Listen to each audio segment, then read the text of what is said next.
Today we're going to talk about roles and rates, what they are, how to set them up, and how to help with future changes. Within settings, there's a tab here called roles and rates. This is essentially mission control for our billable rates. Now, our best example to think about this in terms of roles and what that is that it might be equivalent to a level in your firm. For example, I might have some designer ones, designer twos, principal, project architects, project designers, project managers, and maybe even a technologist designer one. These are just some different options and examples, and sometimes, but not necessarily so, this might correlate to maybe what you've set up in your permissions. This could also correlate to people's job titles in the directory, but again, not necessarily. So within this Technologist Designer 1, what shows here are some different rate tables. Here I have some examples such as the standard rate of $110 an hour, a nonprofit rate of $90 an hour, and a friends and family rate of $100 an hour. If it helps, rate tables can be thought of as categories of types of fees. Each of these rate tables we are able to adjust. We recommend setting up some of these standard rate tables to save time in your project planners and bring consistency throughout the different projects you might have going on. Now, you might be asking yourself, what if these rates change with time? That's awesome. We can accommodate that. So if we wanted to go into this standard rate, you can see it's effective on January 1st, 2023. Maybe this is next year and I want to go in and I want to adjust that. I can hit view, and then within this you can see that I can add a billable rate, put in whatever that new amount is, and put what date it'll be effective on. I'm going to go ahead and bump this up another $5, and we'll say that this change will go into effect starting in the new year. So it'll be January 1st, 2024. I'll hit save.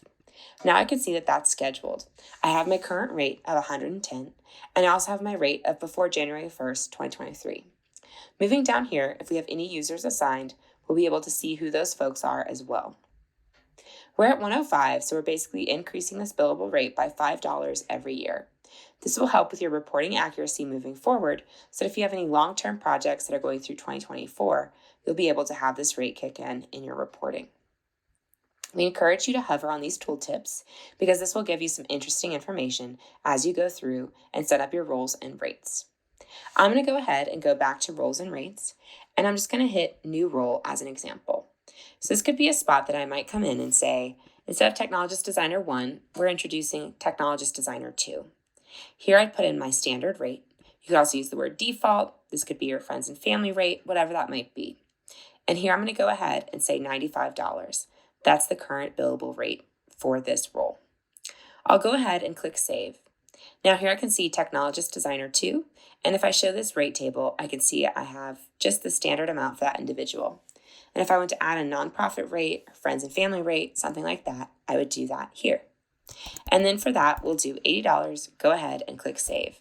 So I'm working at the standard rate. I can work at our nonprofit rate. I'm working at our friends and family discount rate.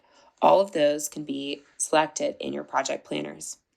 And then again, when I jump into that rate on that table, I'm able to add a different billable rate and select the time range that rate will be effective. A best practice recommendation as you get started in Monograph is to set up your roles and rates, then navigate to the directory and select a default rate for each team member.